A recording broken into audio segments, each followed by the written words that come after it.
I'm Kat. And I'm Hayley. And this is Night Classy, a tipsy night class teaching the oddities and curiosities you never learned in school. What are you teaching us on this learning journey, Hayley?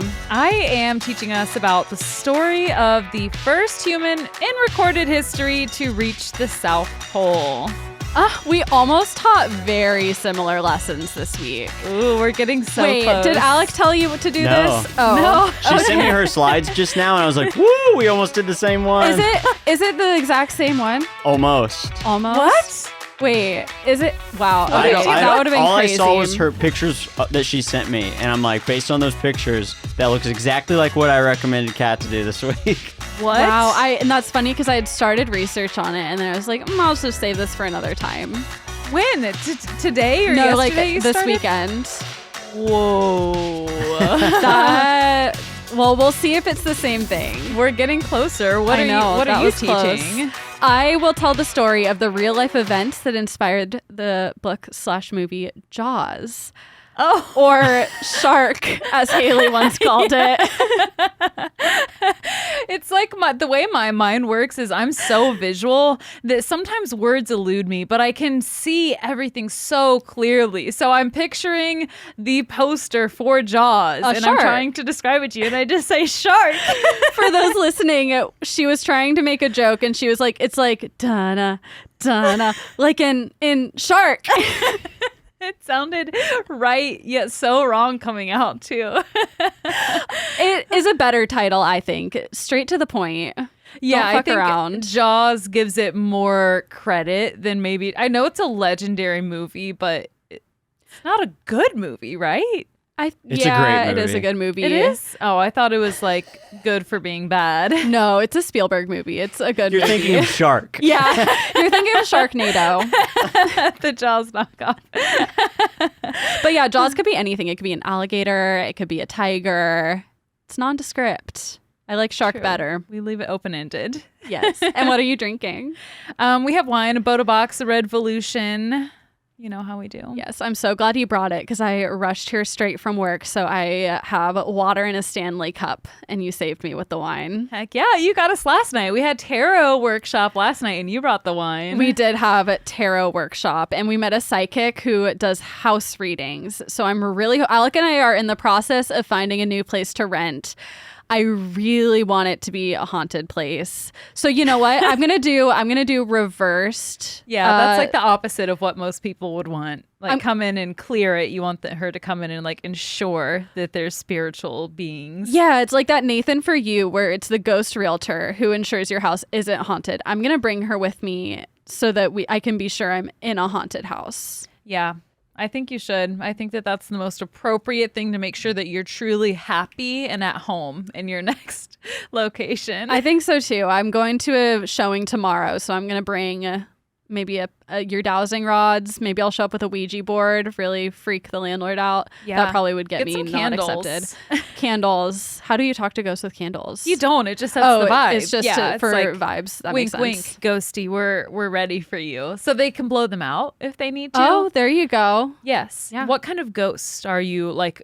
Prime ghosting. What are you looking for? I want like a mischievous, lighthearted poltergeist. Not a scary poltergeist. Well, because I don't want it to be human because then I feel bad that they haven't crossed over. Yeah, I want like you just want them, a non-human entity eternally that just opens cabinets but doesn't hurt me or give me bad dreams. Okay, kind of like the one we had in our old house then. Yeah, kind of. I mean, we don't know that wasn't a person, but our old house. I mean, how are you really gonna know? You can't. There's no way to know unless you hire a psychic. Yeah, well, you're gonna do that, so it shouldn't be a problem. Definitely gonna do that.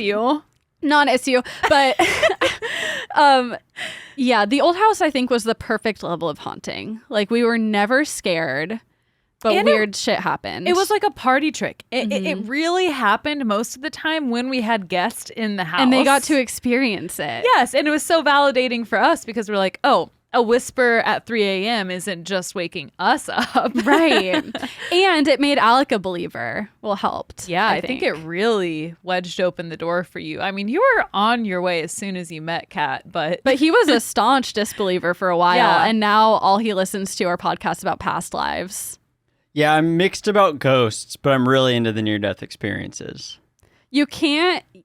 I feel like those it's a two gateway things have to drug. coexist. Yeah, because if there's some place that you can go and exist with your near-death experience, then that part of you, that's not your body. And so if- then, if you believe you can come out of your body and your soul can watch your body from out, like, how do you not believe in ghosts? It's the same thing. Because I've never heard of an NDE where someone is stuck on Earth. because they didn't die. Usually your soul will hover in the corner of the room above your body to make sure it's dead. Once your body is dead, then you can leave. But what if you like get confused and don't leave? I've never heard an NDE is what I'm saying, where someone's like, yeah, so, I guess I've never actually heard an NDE from someone who would fully die. Yeah, exactly. Just like, why would it stop there? Are you open to the idea of ghosts or something that we can't see or understand in this existence? Oh, totally. He strongly believes in the Dogman, and yet he refuses to admit that ghosts are real. It makes no sense. There's something more scary about the Dogman. The Dogman is terrifying. It's way scarier than a ghost. Did you listen to that Ohio Dogman I sent you? Yes, I did. It was pretty good, yeah, right? It was. I'll link it in the show notes. Yeah, we have a weird obsession with Dogman and Bigfoot at our house. And NDEs. And NDEs. If that's and what ghosts. it takes, then I love just the immediate jump to NDEs and freaking Dogman and Sasquatch. Yeah, but I you're feel like, like- I don't know about ghosts. I feel like ghosts are usually the gateway drug. Like ghosts, I think, are the easiest thing to accept. yeah. And then we jumped straight to Dogman. Actually, Bigfoot, I think, was his true gateway. I think so too. Yeah. And I think the Bigfoot and the Dogman are closer to ghosts than they are to real things. Like they're flesh and blood. Now we're going crazy land. But the You more can you go learn off. about the cryptids, the more it's like they seem to be interdimensional. Where do you stand on Mothman? I think that was an alien that someone saw. That makes sense. yeah. Which I don't know if we talked about this on Extra Credit or if it was on the podcast, but I see owls like all the fucking time now. And I saw another one this weekend. Where?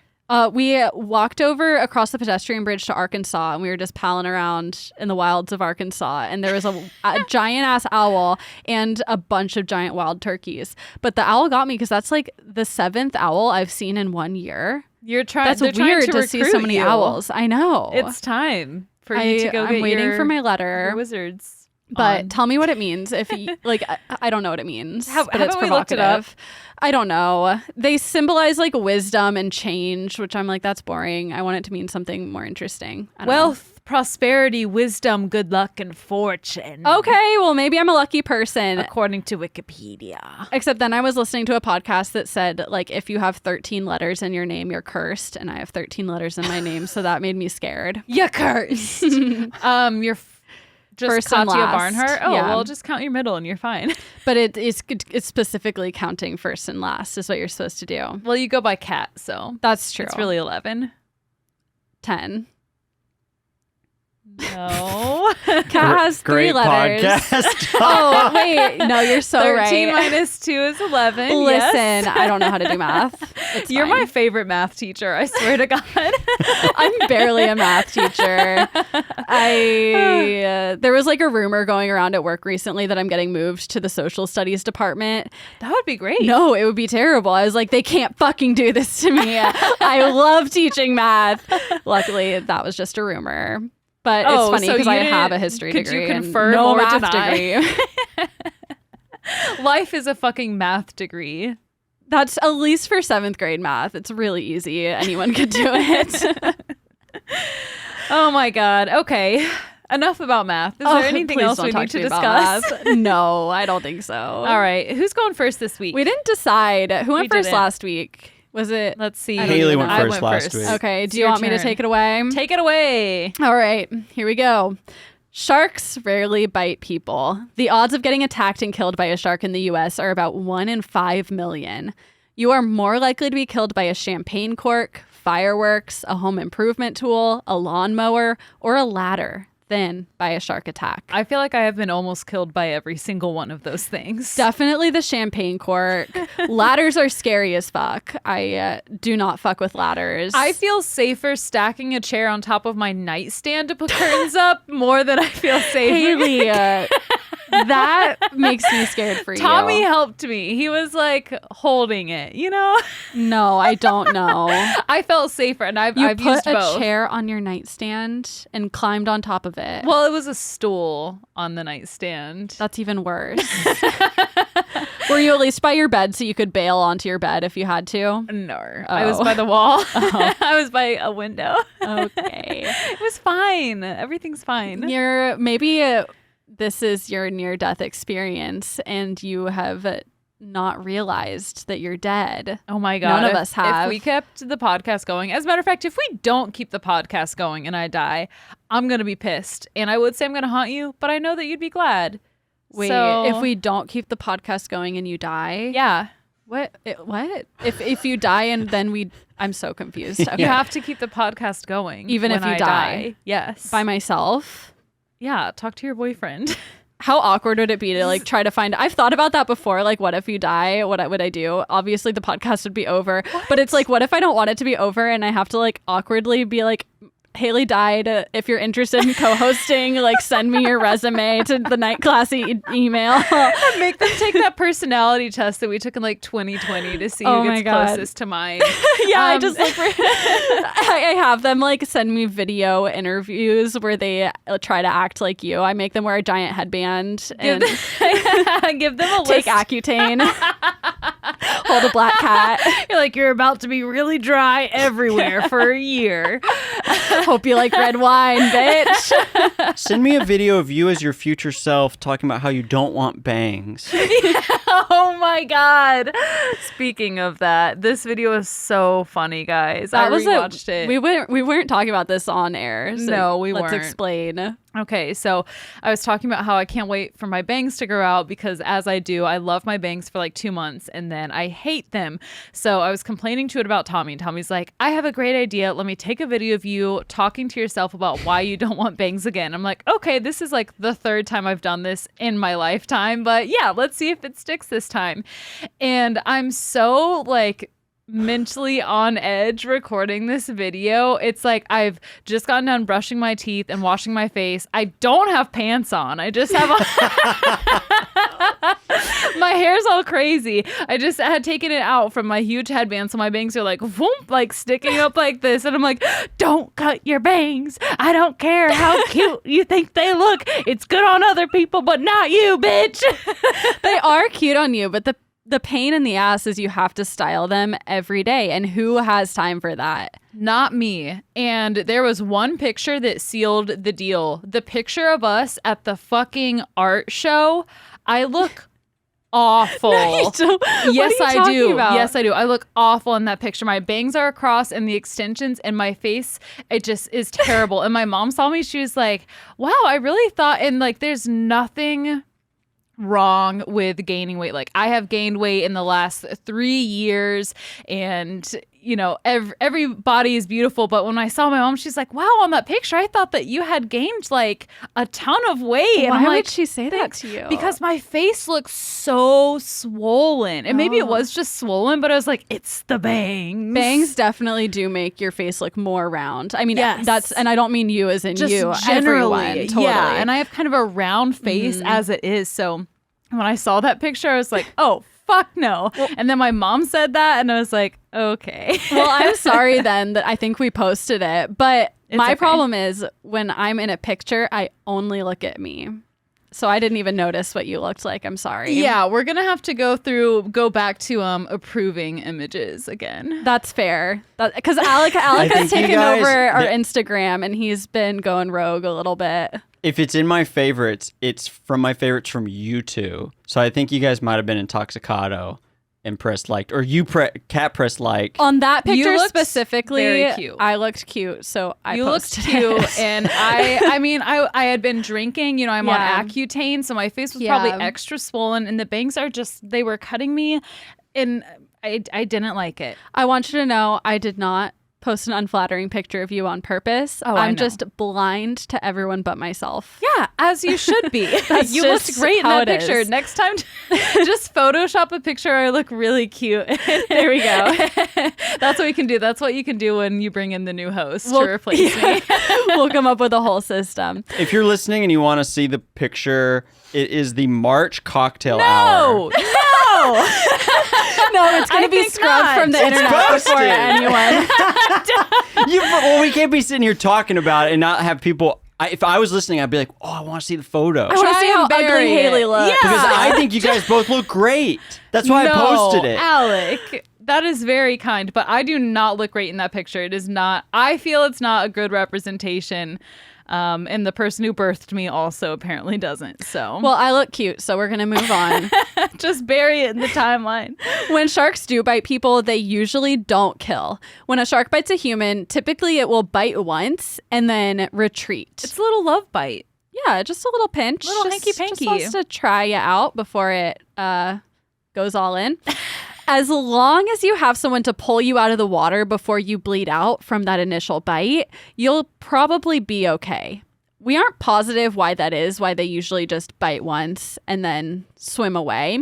It's possible sharks don't like the taste of people. That's kind of like what people say, you That's know? fair. Nasty. Like maybe they thought they were a seal because sometimes people on surfboards and stuff look like a seal to a shark. And then when they realize you're not a seal, you're not tasty like a seal, they Yeah. leave you alone. They're like, ugh, human, mop it up. I think the more likely explanation is that this is to conserve energy. They will bite their prey. Now their prey is injured. It will slowly bleed out. And then to finish the job, the shark will come back a little later once their prey is weakened and take care of business.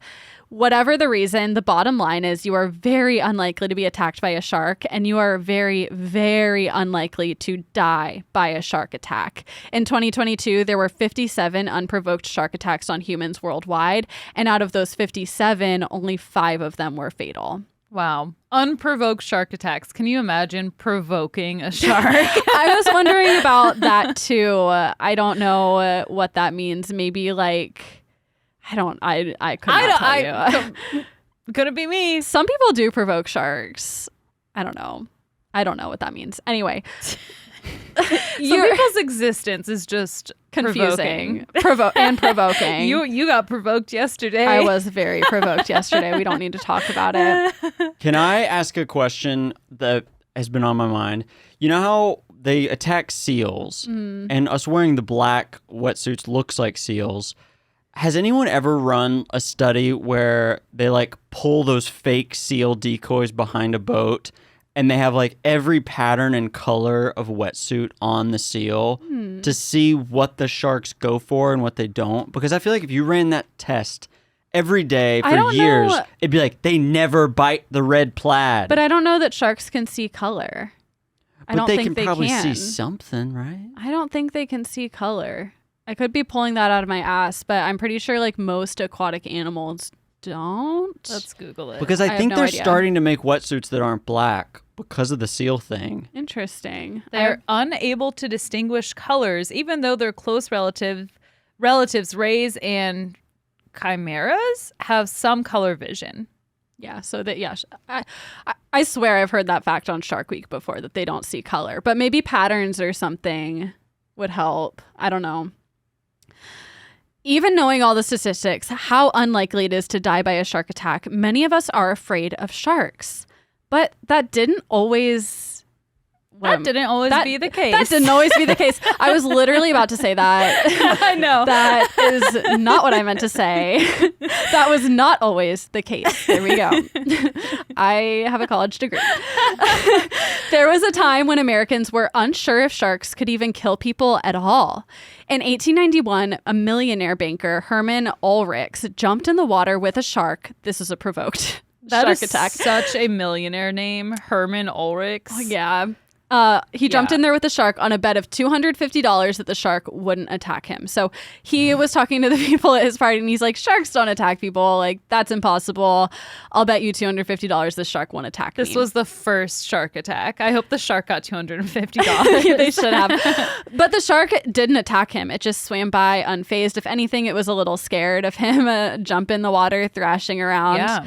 Another time he offered a $500 reward to anyone who could provide an authenticated case of a man having been attacked by a shark off the coast of North Carolina, because he didn't believe it ever happened. So he's like, if anyone can give me proof that a shark kills people, I'll give you the money. The reward went unclaimed, and scientists as well were resolved in their belief that sharks off the eastern coast of the U.S. were completely harmless. Just a baby. Oh, look how cute it is. It's so cute. Little pointy nose, Could not do little creepy anything. eyes. The teeth are for looks. Yeah, it's like a jewelry. The aesthetic. Any reports of an attack were dismissed as fisherman tales. This all changed in 1916. On July 1st, 1916, 28-year-old Charles Epting Van Sant was on vacation with his family in Beach Haven, a beach town in southern New Jersey. Before dinner, he decided to take his dog to the beach for a quick swim. Soon after getting into the water, beachgoers heard Charles shouting.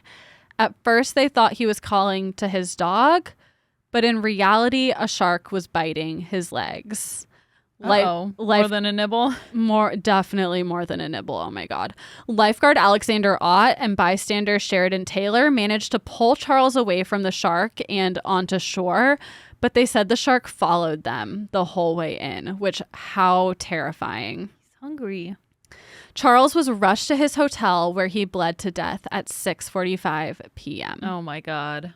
Despite the attack, beaches in New Jersey stayed open and people were not worried about this happening again. In fact, many people refused to even believe it was a shark. Oh my God. The shark is like that I think you should leave real meme that everyone is using where it's like, I'm not worried about anything. Yeah. I didn't do fucking shit. I didn't fucking do this. I'm not worried about it. That's the shark. And the New York Times was throwing shade. They reported that Charles Van Sant was, quote, badly bitten in the surf by a fish, presumably a shark. I mean, a shark is a fish. That's fair. But it just seemed like they were doubting the story. Bitten by Jaws. James M. Meehan, the Pennsylvania State Fish Commissioner, was quick to try to exonerate the shark. He said, quote, despite the death of Charles Van Sant and the report of 2 sharks having been caught in the vicinity recently, I do not believe there is any reason why people should hesitate to go in swimming at the beaches for fear of man-eaters. The information in regard to sharks is indefinite, and I hardly believe that Van Sant was bitten by a man-eater. Van Sant was in the surf playing with his dog. And it may be that a small shark had drifted in high water and was marooned by the tide. Being unable to move quickly and without food, he may have come to bite the dog and snapped at the man in passing. So he's like really like trying to show sympathy to this shark. Yeah, I can tell. The shark was simply swimming with its mouth open and his leg landed in the jaw trap. It's not his fault. His teeth are so sharp. This is evolution. He was just hungry. He was stranded. Natural selection. Sharks were just probably his favorite animal, and he couldn't admit that they're harmful. Yeah. So again, even those who did believe it was a shark did not believe a shark would purposely go after a human. But it did. The next attack occurred only 5 days later, 45 miles from the first attack in Spring Lake, New Jersey. What year was this again? 1916. Dang. Okay. On July 6, 27-year-old Charles Bruder was swimming in the Atlantic. He was about 120 miles from shore when a shark swam up and attacked him. 120 miles? Meters, sorry. Did I say miles? Oh my God, meters. Like, holy shit. Which meters is still a Stranded. long-ass way to swim from the shore. Maybe he jumped off a boat. A woman heard his screams and reported the incident to the lifeguards. She told them a canoe with a red hull had capsized, but there was no canoe. Oh The red she saw in the water was Charles's blood. Blurred. I already know people are going to yell at us for smiling right now while we're talking about this and you saying blurred. Sorry. But I smile when I'm uncomfortable. We have so many TikTok comments yelling at us for smiling while we talk about these horrible things. I promise I don't think it's funny. It's a comedy podcast. Really, it's awkward to say stuff like this. And to think that she like specifically said a red canoe with a hole in it, when knowing what we know now that Kat's lesson has to do with sharks. Yeah, it's like funny hearing that quote. Yeah. Okay, maybe not funny, but it's jarring. Shocking. It's shocking. And sometimes when you're shocked, your mouth wants to smile. That doesn't mean it's funny. Yeah, guys, I'm on Lexapro now. I'm smiling. That's no true. matter what. We can't stop smiling. Our bodies physically don't allow us just to. Upped my dose, bitches. We're feeling good. Good job. It's a good feeling. Okay, back to reality. There's all this blood. The shark had bitten off his legs. Charles Bruder bled to death on the way to shore. Oh, God, that's tragic. Yeah. After his death, this is when people start to panic. Major newspapers reported on the attacks, calling the shark the Jersey man-eater. Beach attendance declined, and what? He's a man-eater. That's all. Okay. You know that song? Yes. Okay. In some places, beachgoing decreased by as much as 75%, and beachfront property owners lost an estimated $6,200,000 in today's money. Boo-hoo. On July 8th, a press conference was held with a panel of experts, and the goal was to calm people's fears because Jersey is now losing a shit ton of money from tourists, so they just want to tell everyone, like, it's fine, everything's fine. They stressed a third attack was super unlikely, and it was already surprising a shark had attacked 2 people. They should not have said that. Lightning doesn't strike 3 times. Meanwhile, shark sightings are on the rise. A lifeguard at Ashbury Avenue Beach claimed he fought off a 12-foot shark with an oar. Actress Gertrude Hoffman was swimming at Coney Island when she ran into a shark. She splashed water at it to scare it away, which I actually think you're not supposed to do because it makes you seem like an injured animal, but that could be bad advice. I don't know. But she did manage to scare it away, and she was fine.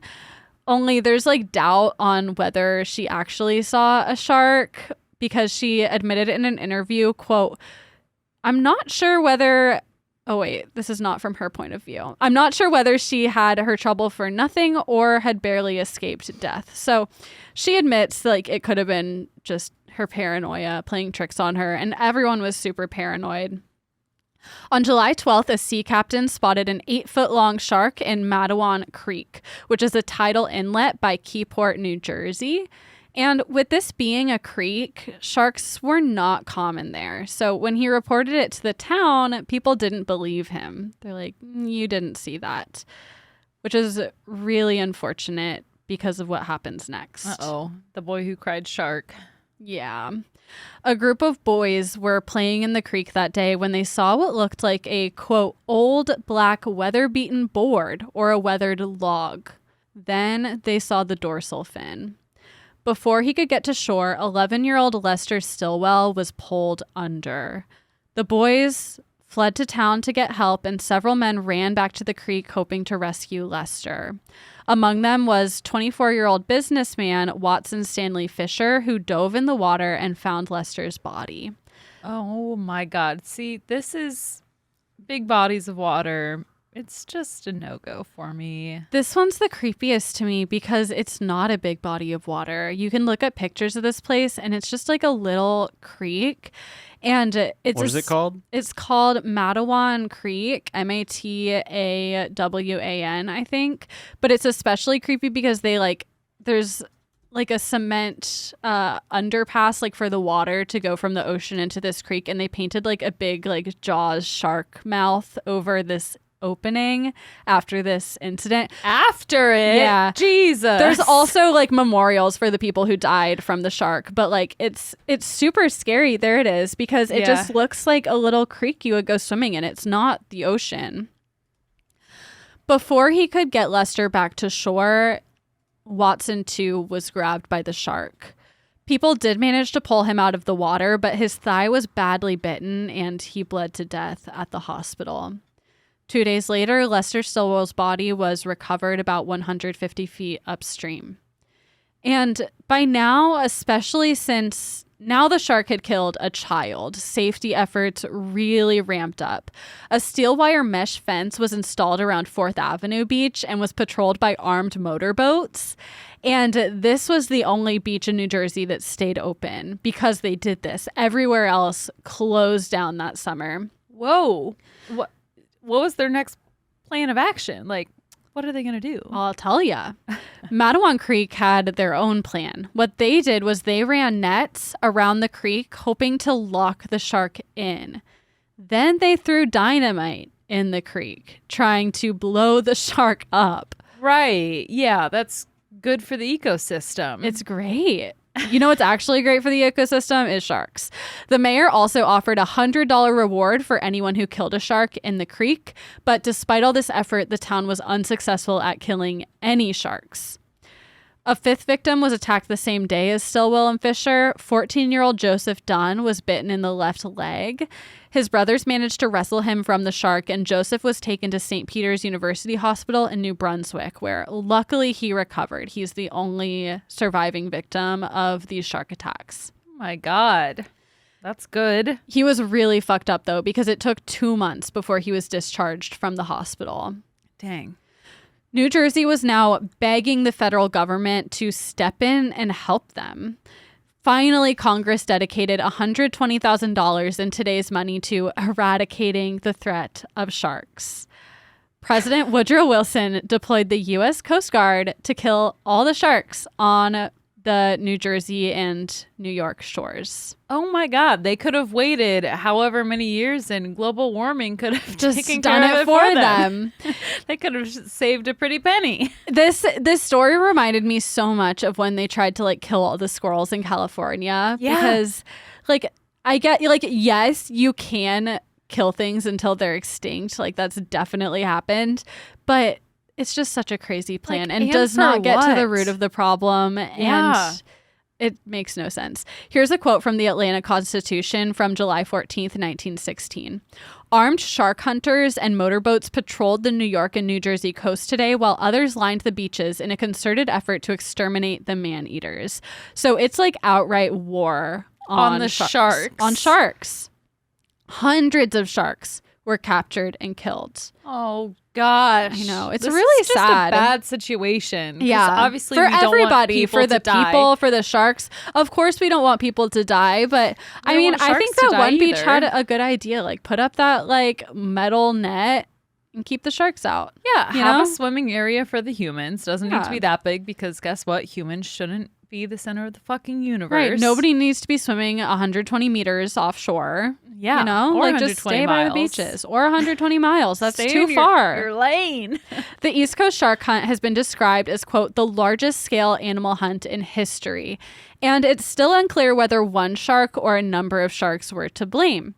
People also didn't know what type of shark it was. On July 14th, taxidermist and lion tamer Michael Schlieser hooked a 7.5-foot, 325-pound shark in Raritan Bay right outside of Matawan Creek. Trying to reel it in almost sank the boat, and Schlieser had to impale it to death with a broken oar. Oh my gosh. Yeah. He was probably fighting for his life just as much as the shark was. I mean, he could have just let the shark go, but that's not an option, apparently. He made a choice. This was his choice for sure, and he loved it. I mean, he's a taxidermist and lion tamer. This is his two worlds colliding, a dangerous his animal, shit. Yeah. and it's dead. When they cut open the shark's stomach, they found it contained a, quote, suspiciously fleshy material and bones that filled, quote, about 2/3 of a milk crate and weighed 15 pounds. Damn. They sent it to some scientists to examine, and they identified the shark as a young great white, and the stomach contents were human. Because there were no more shark attacks after this shark was killed, it was declared that this great white was the New Jersey man-eater. They'd finally gotten it. Oh my gosh. I mean, that's what they said. There's no way to prove that. They think That's the story. That's the story. And mind you, this was World War II time, so it could have had human in its stomach from eating like sailors that were like shot down at sea or whatever. Like there's other ways it could have human contents in its stomach. Would they have even migrated over to Well, that area? the Atlantic, like it goes Europe, the Atlantic Ocean, Yeah, the East Coast. I know. Like I know that. sharks go a long way, and so do boats. I don't think it's out of question. Yeah. I don't know. I don't know. I thought That's that just a sharks theory. just like migrated along the coast, like up and down, like towards the Caribbean. I didn't think that maybe there might be bodies coming over. Bodies to could the also coast. wash, like go a really long way. You know, like Yeah, I if you're didn't think they if you're could go killed that in the middle of the far. sea. I don't know. I'm not an ocean expert. That's just what I read on Wikipedia. Thank you, Wikipedia. Thank you, We love you. Wikipedia. Because there were I already read that. The shark was stuffed and displayed in the window of a Manhattan shop on Broadway, but a lot of people were not convinced that this was the culprit. Some still didn't even think this was a shark killing people. They refused. Why? Okay, first of all, why would you not believe that that's the culprit? Because people were so Because they didn't want convinced sharks to that be. sharks are not dangerous. They really, really Oh my thought God. that's like if you said a rogue bunny was killing everyone, and people are like gonna refuse to believe that a bunny is killing everyone. That's not the same, though. It was to these people. Listen to this. A letter to the New York Times suggested that the culprit is more likely. I'm just gonna read you the quote. Here we go. This is what the letter read. Scientists believe it's most unlikely that a shark was responsible, and lots of people, though, believe it much more likely that the attack was made by a sea turtle. Scientists have spent much time at sea and along shore and have several times seen sea turtles large enough to inflict such wounds. Whoa! These creatures are of a vicious disposition and, when annoyed, are extremely dangerous to approach. And it is a common theory that Brooder may have disturbed one while it was asleep or close to the surface. Where? Bitch, where? I love the idea of a vicious sea turtle. Me too. They're like the maybe- most peaceful animal. Maybe a snapping turtle. They're too wise. All of them are at least 100 years old. Every last one of them. Yeah, they have better Don't shit to at do me. than bite people. Sharks are really fucking old too, though, but probably not as old Not as as turtles. old as the sea turtles. Others wondered why sharks were suddenly attacking people, because this was never a problem before. They're hungry. They're starving. We have to feed them. Their throat.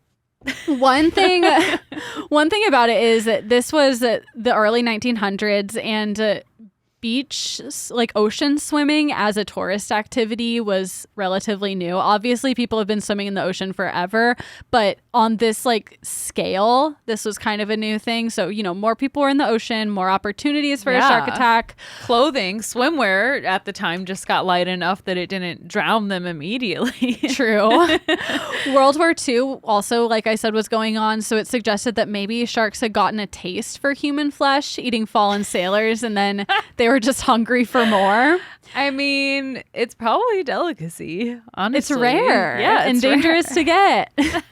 About 100 years later, in the early 2000s, scientists began to speculate that it's not even a great white at all that was doing these killings, but a bull shark. Bull sharks are much more aggressive than great whites and sometimes swim into freshwater rivers and streams where, like, that one attack happened in a creek, and a lot of scientists don't even think it's possible that a great white shark ever would go in there, but a bull shark would. Bite marks on some of the victims also more closely match a bull shark. That's not to say a great white isn't possible, just that it could also be a bull shark. What is the name of that massive, like, ancient shark? The, like, megalodon? Yeah. I think What if they were megalodon. like, it's not the current day sharks. There's one last remaining megalodon. Well, isn't that like the premise of like Sharknado or something? There's some shark I don't movie know. about that. It was made recently, and I think Alec, we watched it. Called Meg. Meg, yeah. That was a very stupid movie. megalodon. Meg, that's her name. Yeah. Megalodon. It's kind of a cute name. Yeah, Don, like boss. Yeah. What? Like a a Don and A French Don, Megan Le Don. Oh, No, I meant like in the mafia, like the Don is the boss. oh, Don I didn't know Corleone. that. Ah. And I said French because of Le. Yeah. Okay, well, We were all over the place on that bit.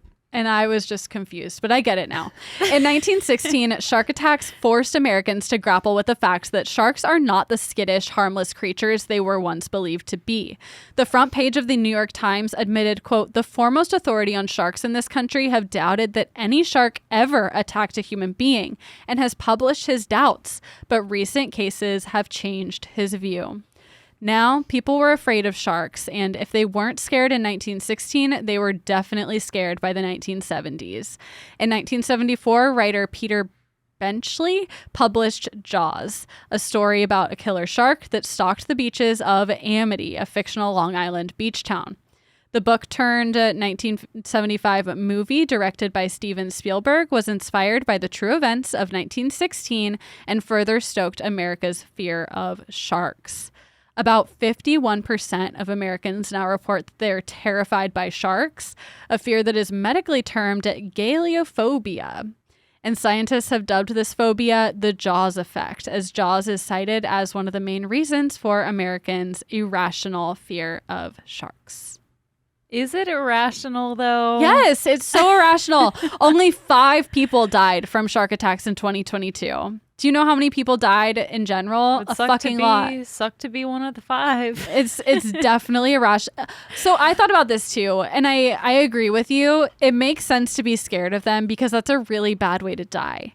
Like, it's unlikely to happen, but if it does happen, that's you're extra just like, terrifying. What the fuck? Watch, Republicans are going to be like, we need shark control. Right.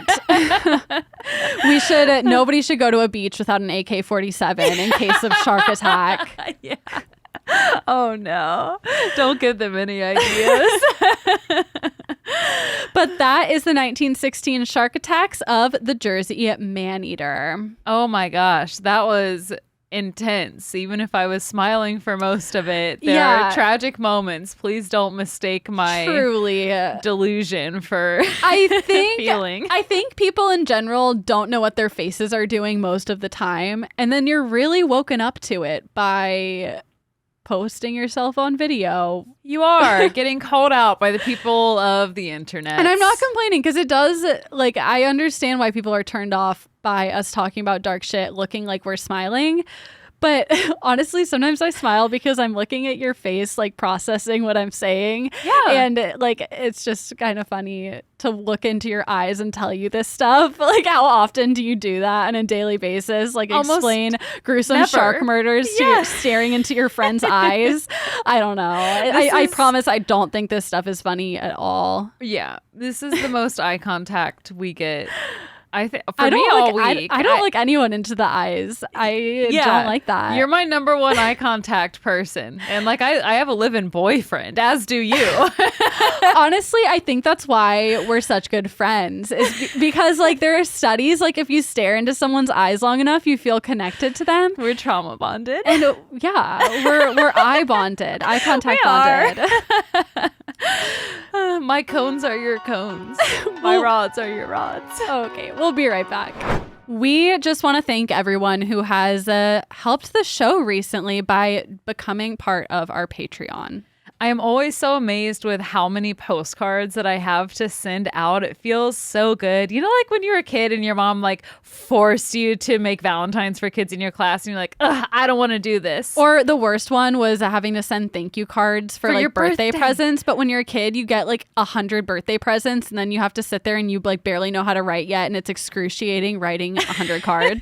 Because I remember crying over thank you cards more than once. I totally cried, but I am no longer crying. I love making all of our cute little postcards. I throw in a couple of stickers for all of our patrons get one, and it's just very exciting to send it off. It's a small token of our appreciation. Of course, we do more over on Patreon, actually, the website, but I just love sending those out, and we love that you all support us in that capacity. Me too, and I hope our new Patreons will come to our next cocktail hour, which is on the 5th of May, aka Cinco de Mayo. Maybe we can use our Spanish. You know what? My Spanish is getting really good. I'm sure it is. How do you say, pour me another? I've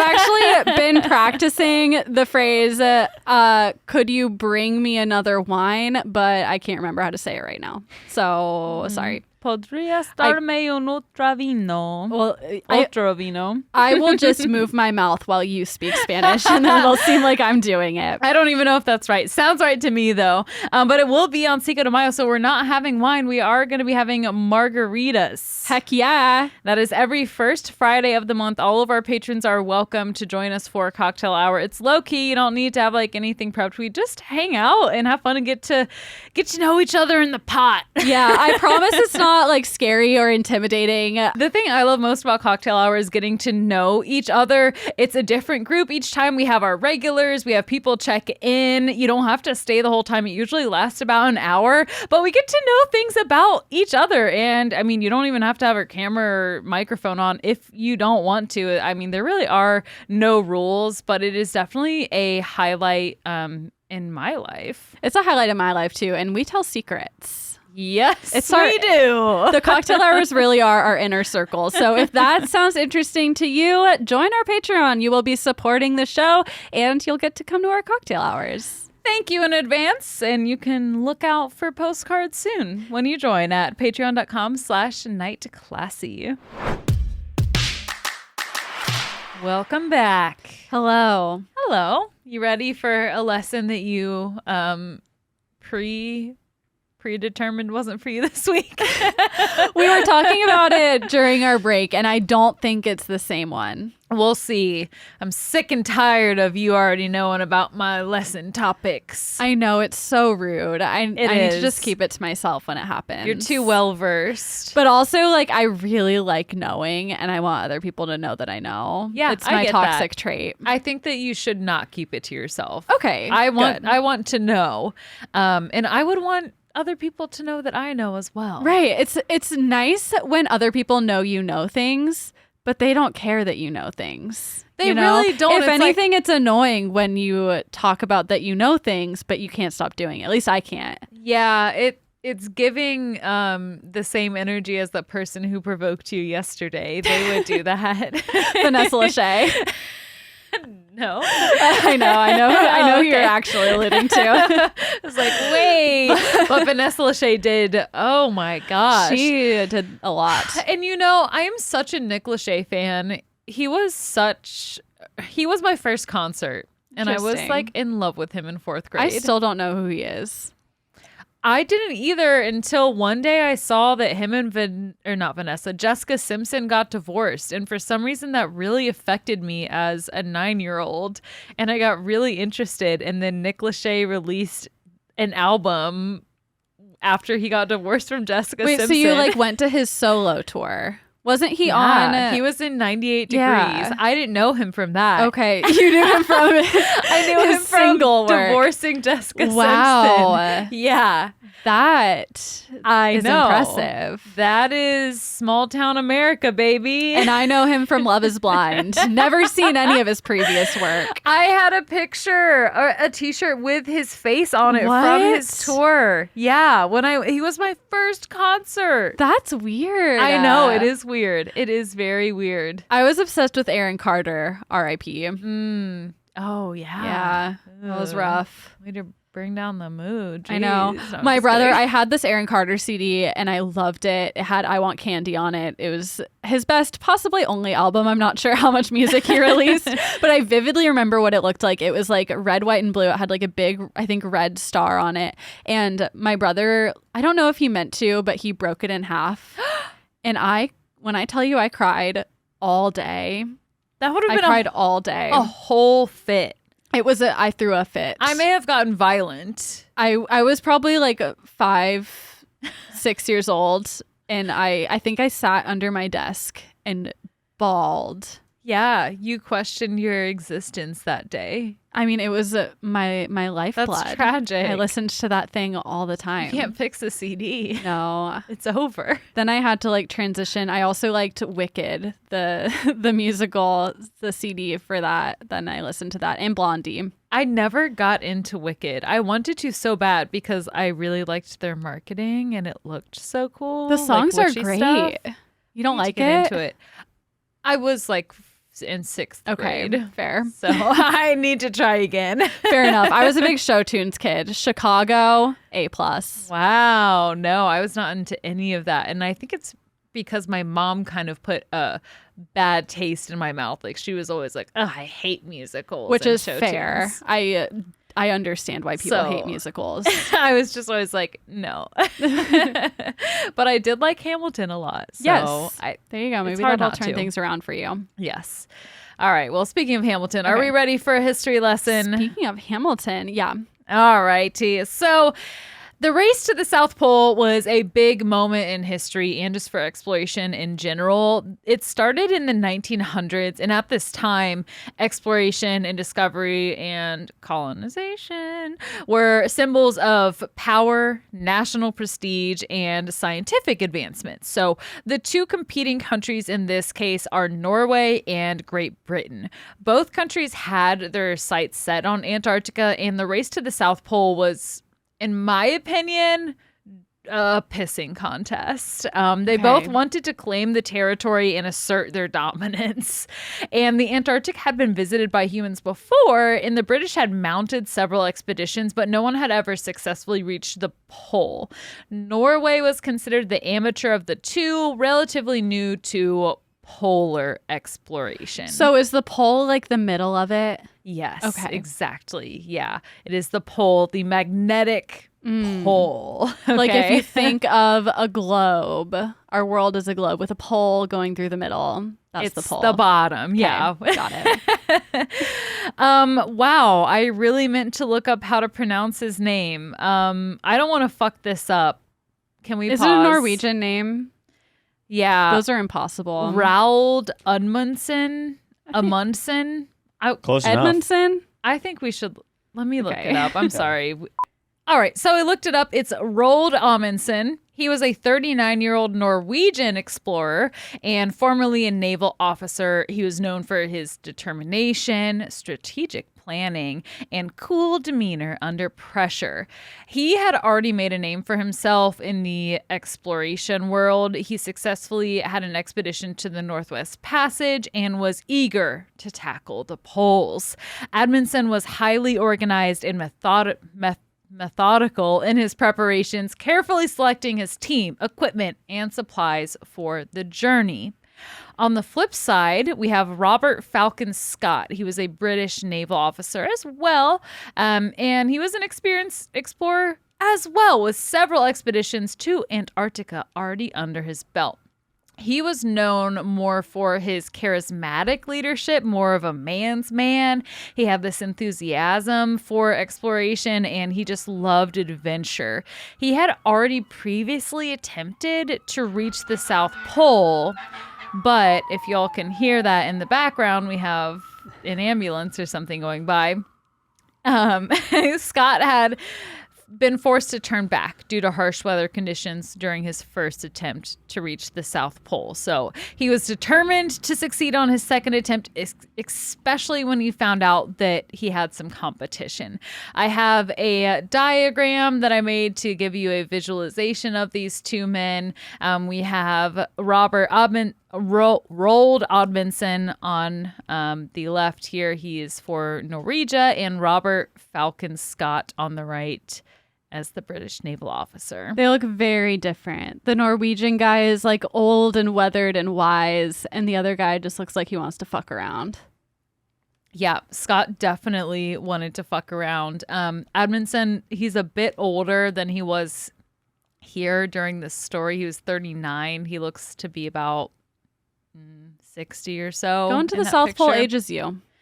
Oh, very, very That quickly. cold wind in your face. Yeah, you would think the opposite. You would think that it would be like cryogenics. You just like You reverse freeze. age. Yeah. No, it's like freezer burning your food and then trying to heat it up. Yeah, you dethaw too quickly. Yeah. It's scary.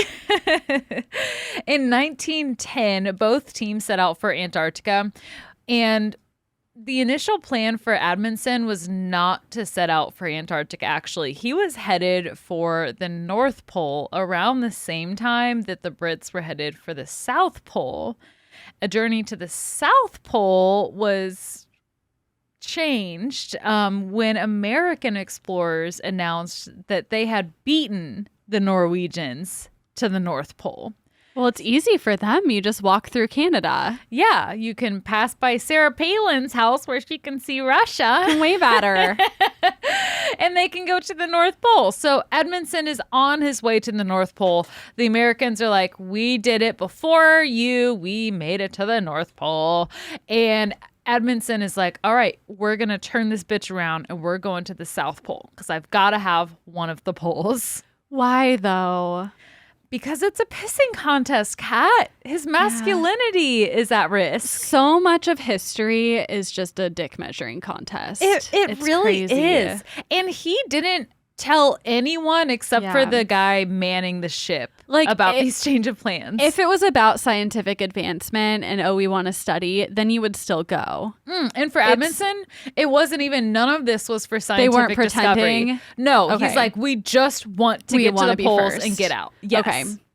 Now, for Scott, it was scientific discovery and about the poles. Okay.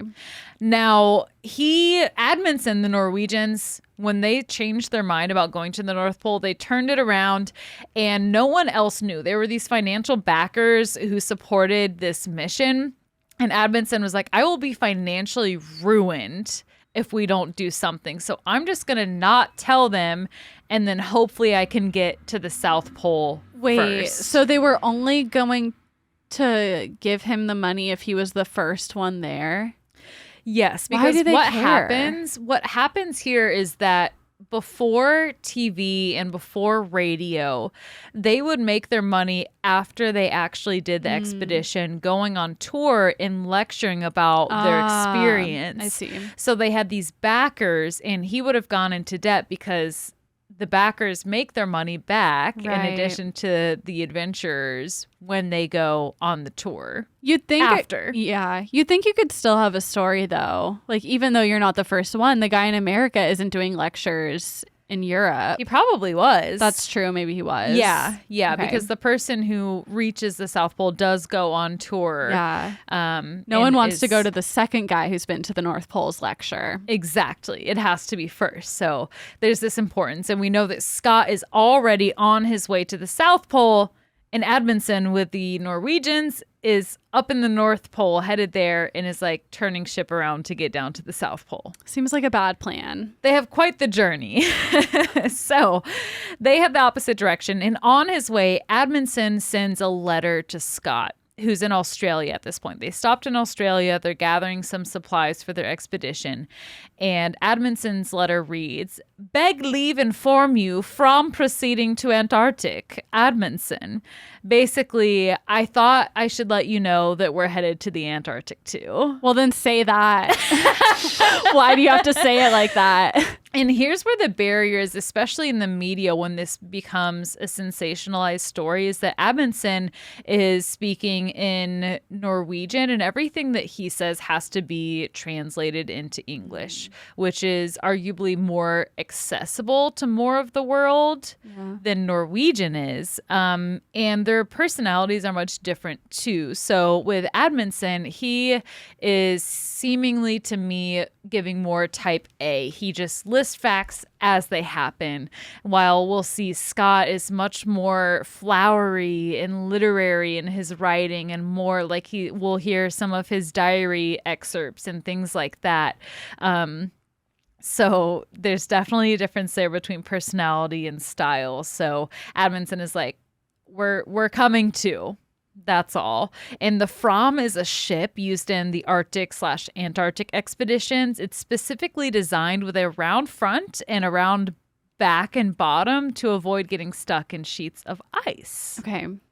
So I think around now is when the story actually became sensationalized in the media. The newspapers were calling it the race for the South Pole. Amundsen claimed that he thought Scott's expedition was scientific only, with the pole being a side issue, despite Scott specifically making a public announcement almost a year earlier that they were about to attempt reaching the pole.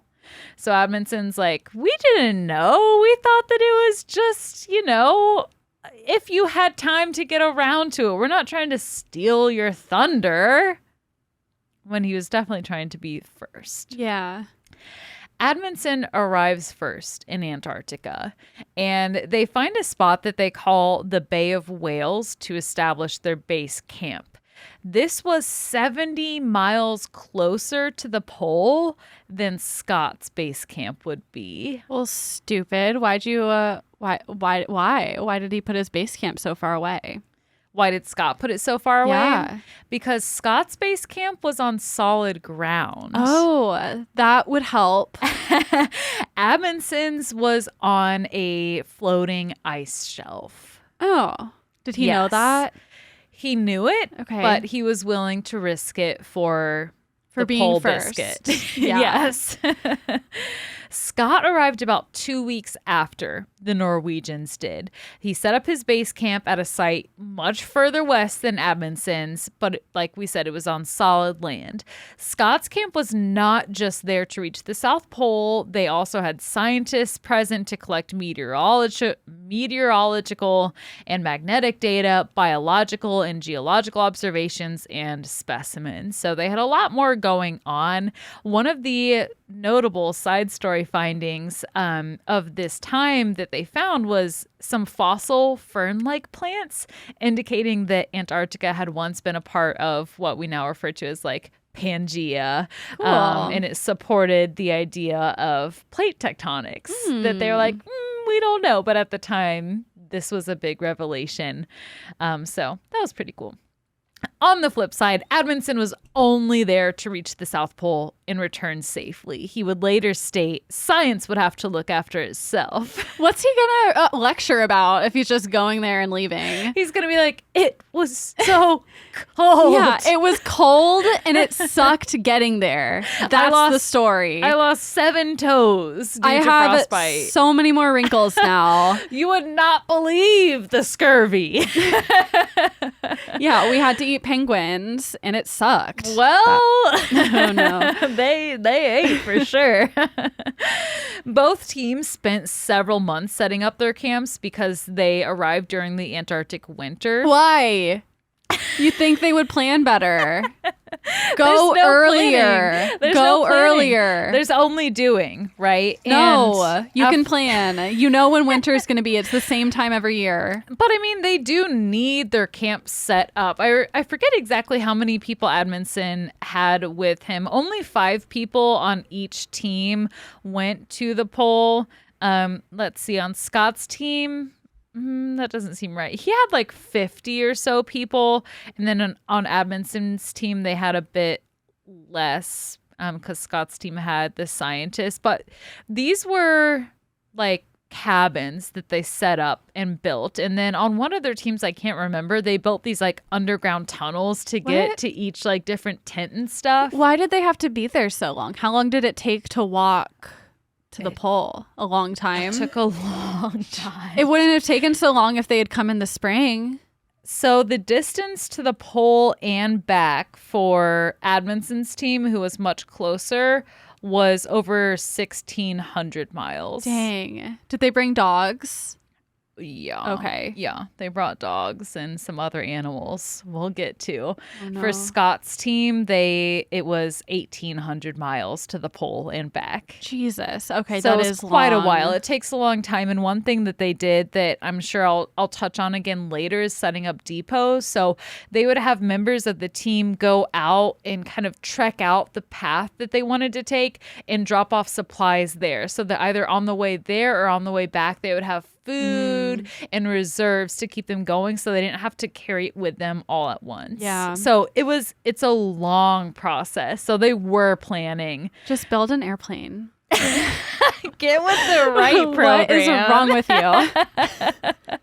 You're so right. If you would have been there, things would have been so different. I have some ideas. Let's just say that.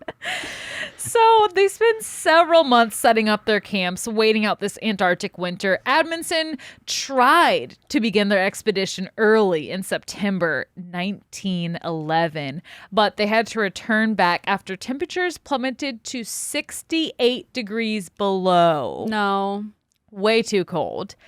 About a month later, Admondson's team was off for real. They left their camp on October 20th, 1911, and Scott's team left just a few days later on November 1st. So the journey to the South Pole was obviously long and grueling. Wait, so they are going in the spring? Because in the South Pole, November would be spring. Yeah. Okay. Yeah, so it's the Antarctic spring going into summer. Okay. And it doesn't last too long. The journey took months of travel, and clearly it's difficult terrain and freezing temperatures. They have limited resources and have to be really smart about how they ration things. Both teams faced numerous challenges. I mean, there's blizzards, there's crevasses, frostbite, but also there's periods of good weather and relatively smooth progress. So you just really run the gambit, I feel like, of the dire human experience. I couldn't do the food because like now we at least have like power bars and freeze dried food that we can take on like long hiking trips. They were probably eating like stale bread and jerky. Yeah, like essentially. And when they were back in the camps, actually the food wasn't too bad, and the guys really liked what they were eating. They had a lot of bread and butter and jellies, and because anything is better than what you're eating while you're walking, like while you're eating whatever you can put in your backpack. Yeah, a lot of meat, dried meat. Yeah, it probably was just dried meat. There was fresh meat as Oh, well. I'm sure. Was it human? Actually, no. That's good. No human meat. Okay. But actually what we'll talk about is probably more sad than I think human meat is. No. Yeah. Did they eat the dogs? I don't want to talk about it.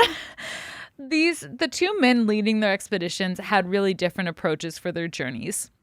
Admondson's team used skis and sled dogs to help carry their supplies and their equipment, which allowed them to move faster and more efficiently. Yeah, over what did the other ice. guy do? Duh, skis and sled dogs. Scott has been heavily criticized as he relied on, you probably know how to pronounce this, Manchurian ponies. Oh my Manchurian. God. Yeah, it would be Manchurian. Manchurian ponies. Oh. And motorized sleds. What? What's a motorized sled? It's like a snowmobile, but the harsh conditions fucked up the motors almost instantly. Why would you take ponies and not dogs? Because I think he really lacked the experience and expertise in polar exploration. Yeah, I think ponies eat a lot. I think They're not great on ice. I can't imagine they would be. How about you get the dogs that are literally bred for this environment? Thousands of years have told us dogs are the way to go. Yeah. And the dogs Where can was eat penguins. Balto? Horses can't eat Horses penguins. can't. Balto. There's not a whole lot of grass at the South Pole. As a matter of fact, there's none. There are penguins. He's like, we'll feed them fossils. Yeah, there's a lot of sunlight. Yeah. Maybe the fossil ferns will hold them over for 1,800 They can just miles. lick them and pretend it's a real fern. Use your imagination. The harsh conditions weakened the motorized sleds, which gave out, and the ponies became weak in the cold and had to be put down. And when they were put down, they did use the pony meat to supplement. If we're going to Their be food. morbid here, Yeah. they'd probably rather eat ponies than dogs. So in that way, the ponies were a good choice. Yeah. In that way, if that was their In one plan, way, listen, I'm just trying to defend, what's his name? Scott. My friend Scott. your friend Scott. Mhm. So you're on Scott's side. No. If you had to be on one's team, whose team? I would definitely be team dog sled, but I would rather, as a horse girl, I would sooner eat a pony than a dog. Stand by your man, girl. Why would you rather eat a horse than a dog? Because I just feel like that's the proper way. I would rather eat That's not a neither. I'm reason. vegetarian, but yeah. if I had to choose, definitely pony. it seems like it should be the opposite for you as a horse girl, though. I feel like we don't eat carnivores. Like you don't eat dogs. You don't eat wolves. You don't eat carnivores. It's like eating a person. It's too close. Too close. They're to too home. much like too us. Close to home. Yeah. Would you rather eat a horse or a human? A horse. Okay. Would you rather eat a horse or an owl? Ooh, that's tough. Definitely an owl, actually. Wow. Oh my 'Cause God. that's- You're about to get bombarded. I know.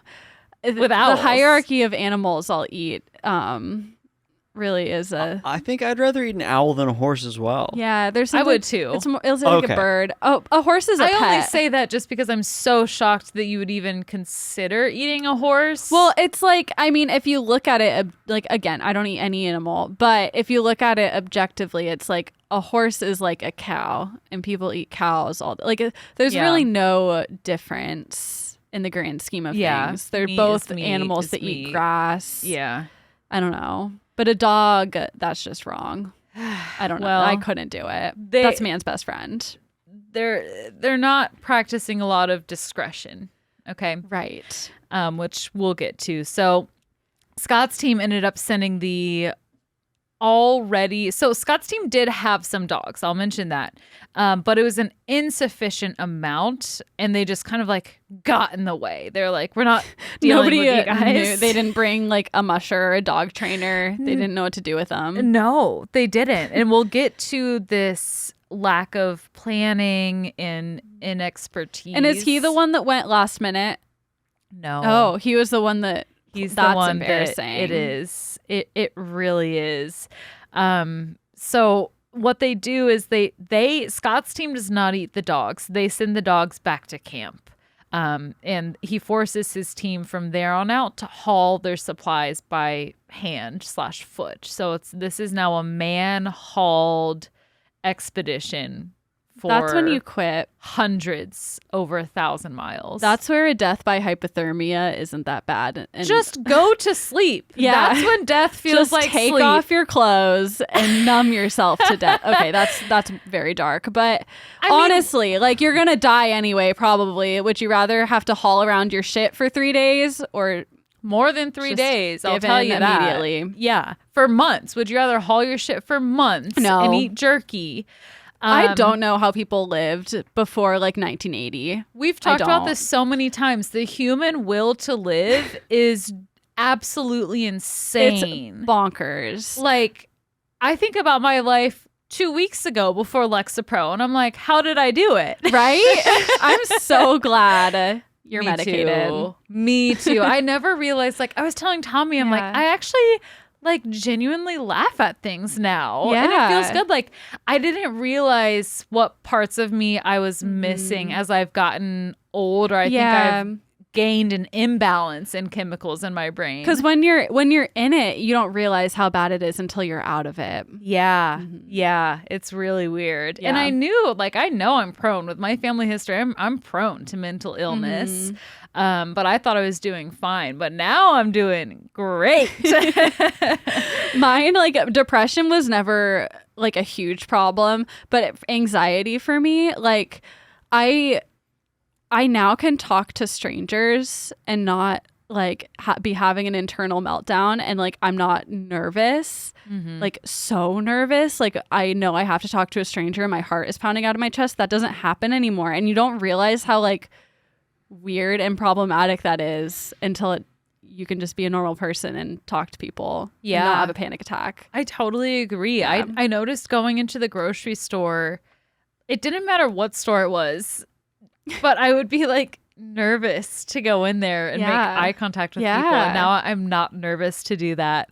And I think about back when I was in sales, I'm like, oh my gosh, think about how much I could have sold if I wasn't having like a mental breakdown about talking to people. That's true.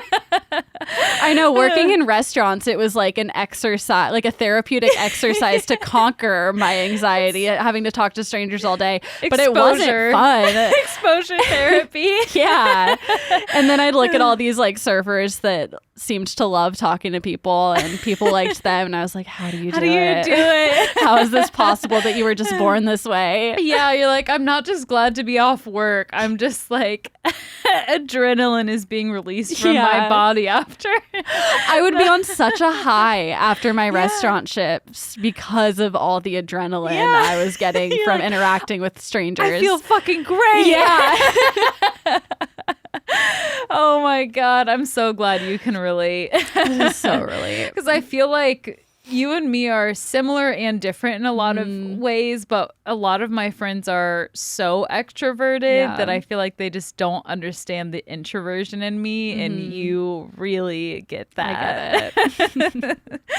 I don't even know how we started this conversation. Oh yeah, the human will to live. Yeah, these guys. We found our will to live through pharmaceuticals. Thank God. I'm a big pharma hoe now.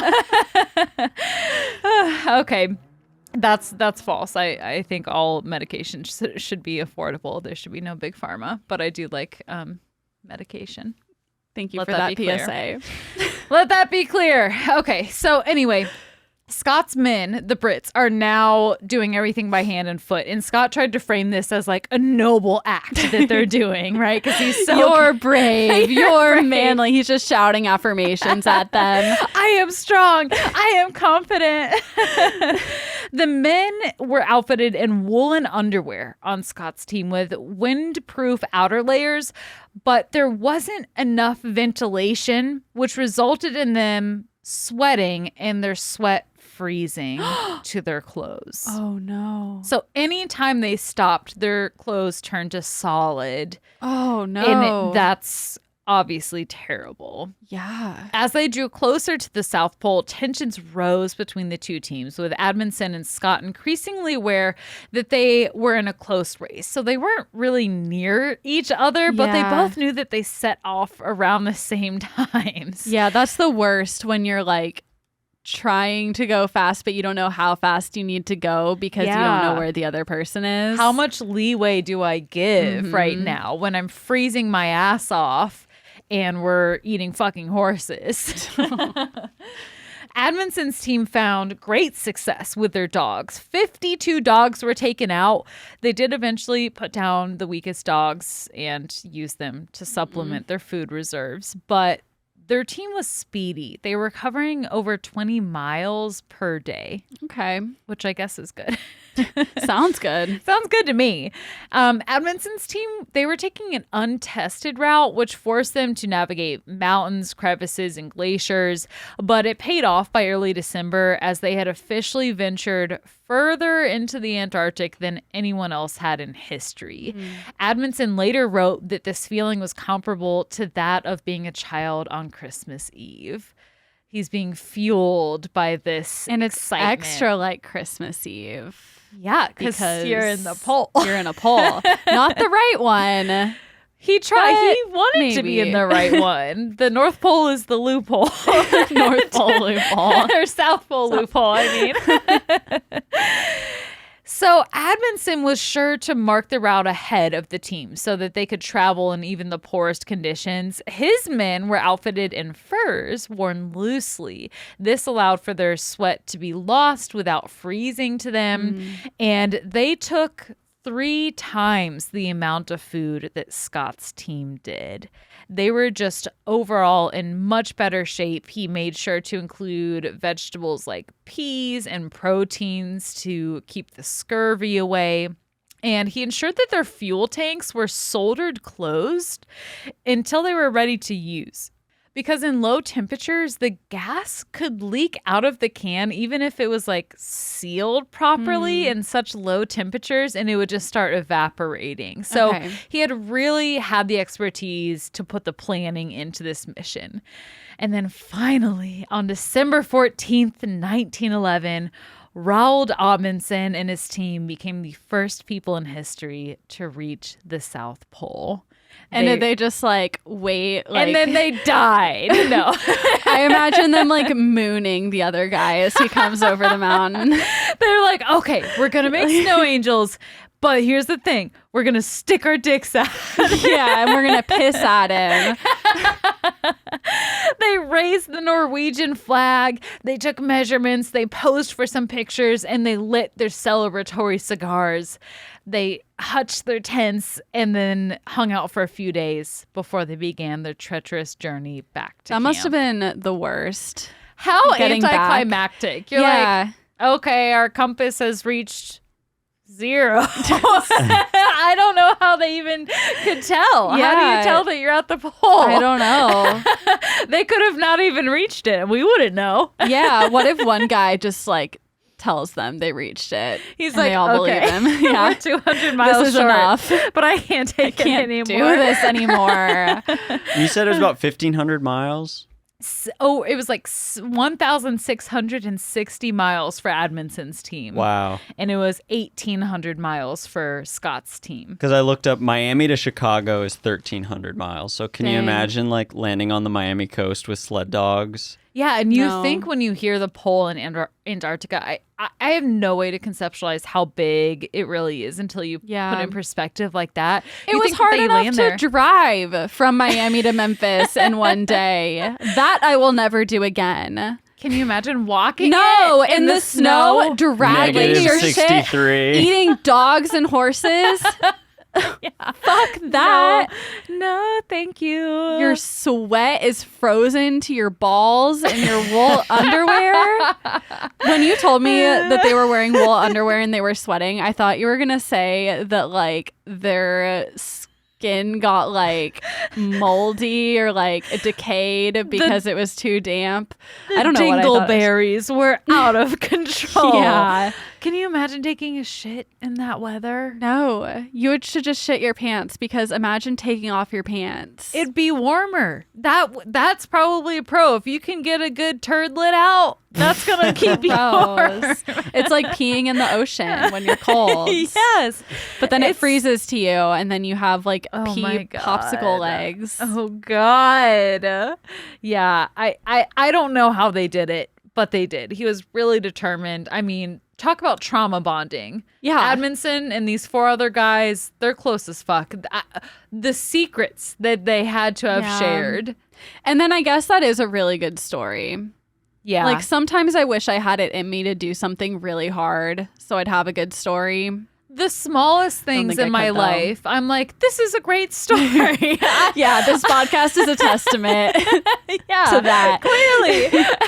I will do things just for the story of it. Yeah. Like, it sucks. Earlier this year, my car got totaled, but it's a great story. Like, it just backs up how poor Memphis drivers are, including myself. Like, the stories of things make experiences worth it. Unless you In some die cases, in the South yeah, Pole. unless you die. In some cases, yes. So, anywho, they hang out for a few days and then they begin their treacherous journey back to their camp.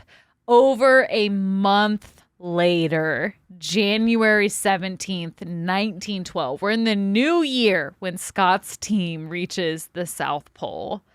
They arrive to see the Norwegian flag and the remains of the camp. That's gotta suck. Did they just rip it out and pretend they were the first ones? That's what I'd be like. The will to live has left the building. Yeah.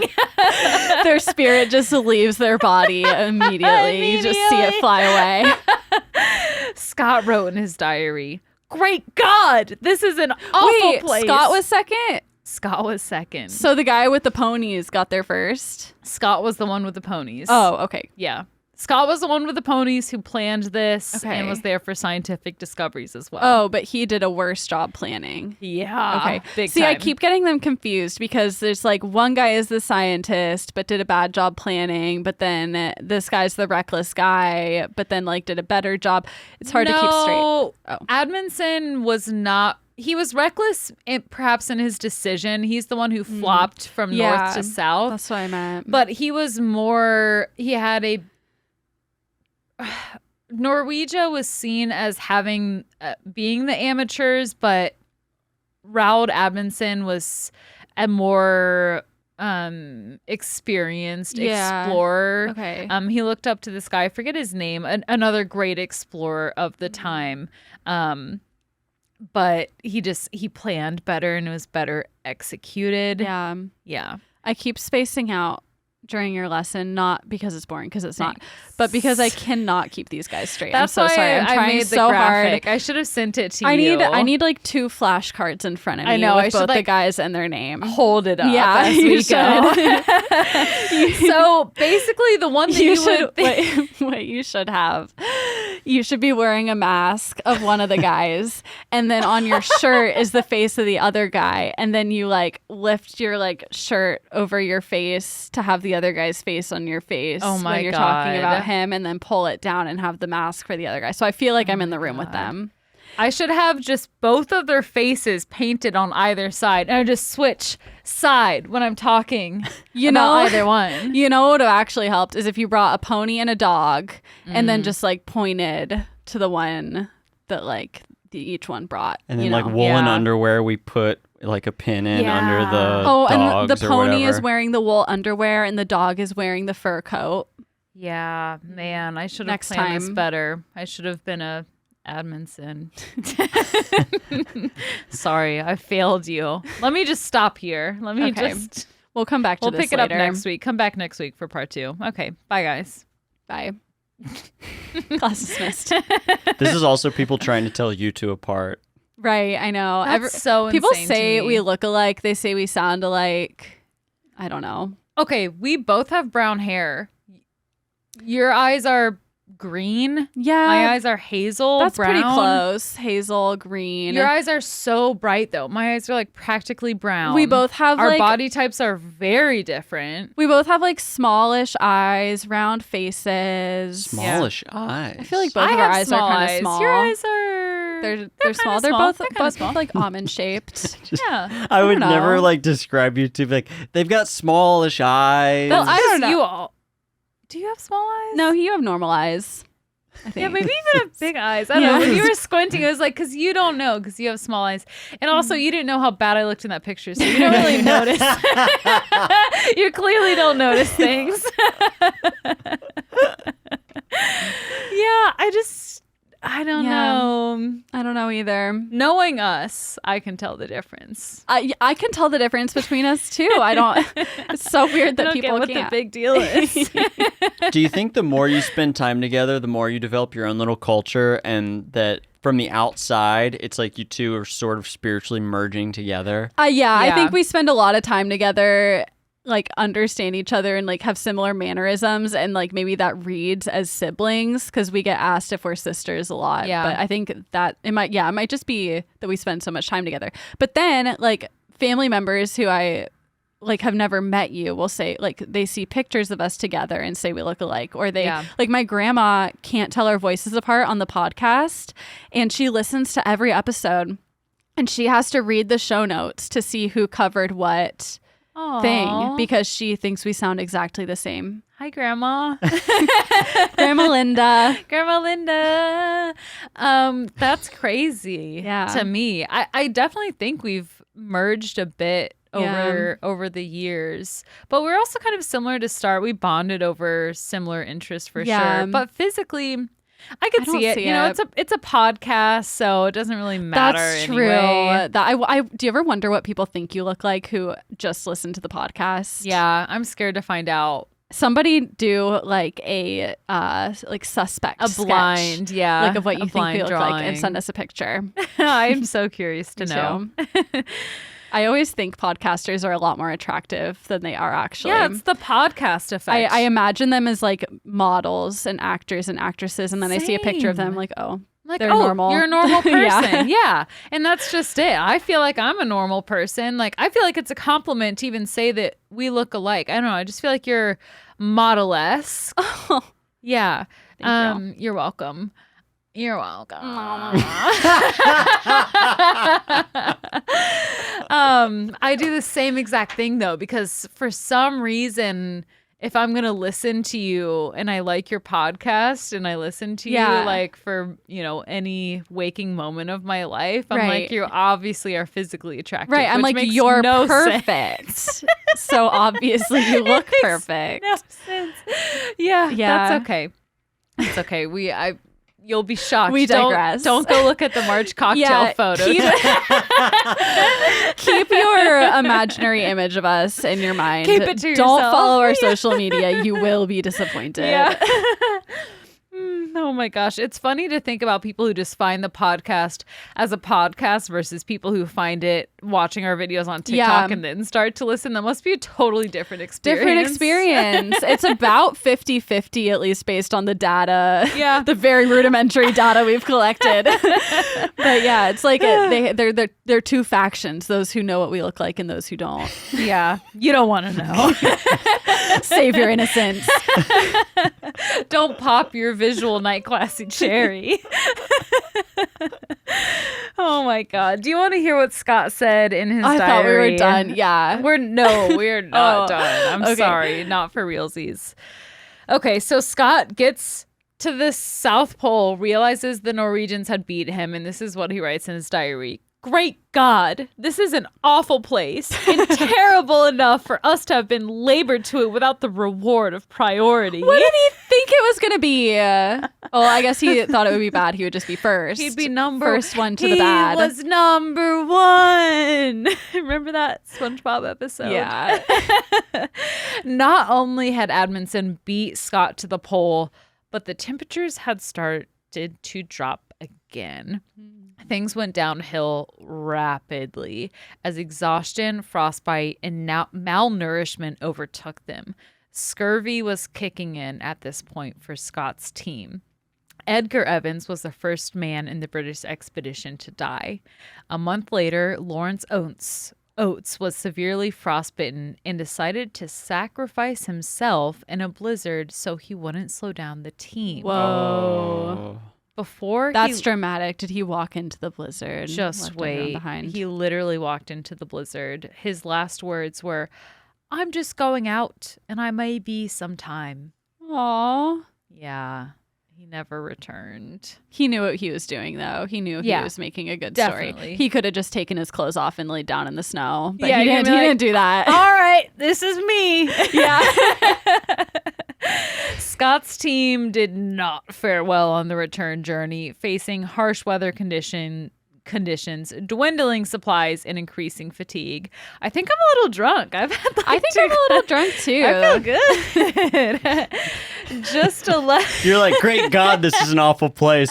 Sorry, I wasn't reading. I was just thinking about this place. It's hot as fuck in here, and it smells like plants. It is hot as fuck in here. I wish I was in the South Pole. You're wearing a thermal long sleeve shirt. I was wearing a coat over it. I took that off. I know. Here, I'll open the door. No, it's okay. I can suffer. We're almost done. Just 11 miles. 11 miles after walking 1,800 there and back. 11 miles from their base camp. Scott, his friend Dr. Edward Wilson, and Henry Bowers were caught in a blizzard.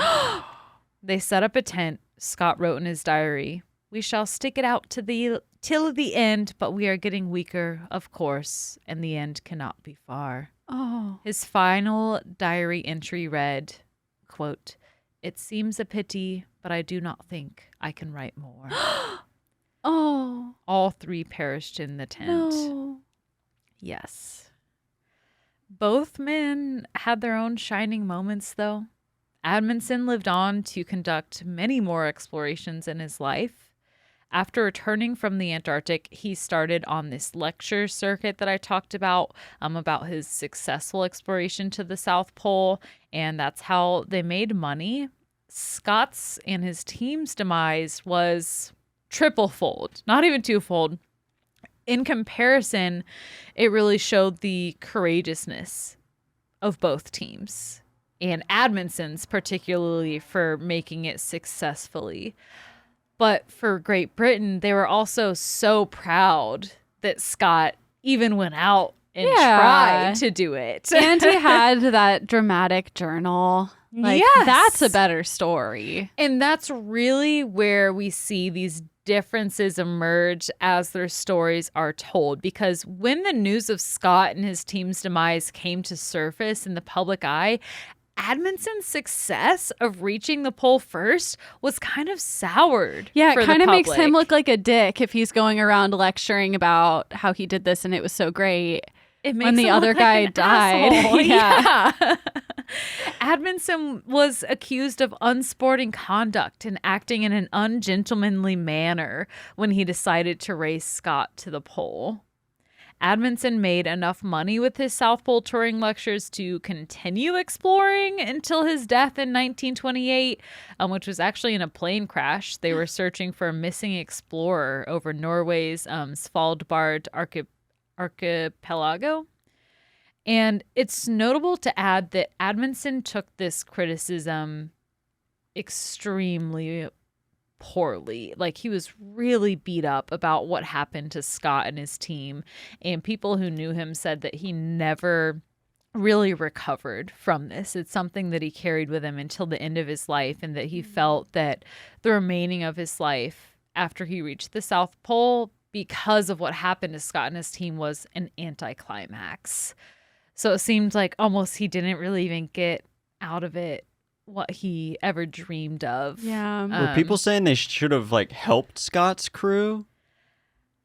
I don't think they were saying they should have helped him. I think that they said, I think it was more like he should have never even gone to the South Pole. He should have just let it be Scott's thing. Yeah, because now he's a martyr and like he died for nothing. He could have died for the cause of being the first one there. Yeah, because But he now- made it. Yeah, he did. And now he's dead for no reason And because of you. Admondson, he was planning on going to the North Pole. That was what they had planned for. Oh, practically the same exact environment, but he just wanted to be first at this thing. And the Americans beat him, so he had to be first at something. So he went down to the South Pole. And I think it's bullshit that he said that he wasn't trying to race him or anything, but Yeah, I he think definitely he was. definitely was. And that guilt is just something that he had Yeah. to live with. And who's to say, Scott probably and his team probably would not have survived based on their planning and execution. But it was a stark difference in the way the public reacted. Really varied between the two as well. So Scott, the one who died, became a national icon in Britain, and the news of his passing was huge. They had a memorial service that was headed off by the king. Wow. Him and his men were regarded as heroes.